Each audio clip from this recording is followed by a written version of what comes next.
šesti put Radio ASFM organizuje akciju besplatnog šišanja budućih đaka prvaka koje se organizuje na teritoriji Vojvodine i Beograda.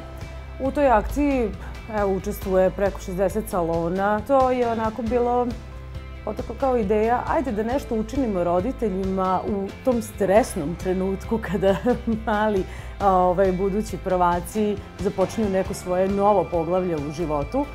Pa zašto to ne bi učinili sa stilom, sa jednom lepom frizurom? Kompletan spisak salona koji učestvuju u akciji besplatnog šišanja đaka prvaka nalazi se na sajtu radioas.fm. Na svakom salonu koji učestvuju u akciji nalazi se jedan plakat gde piše ovde se šišaju budući đaci prvaci.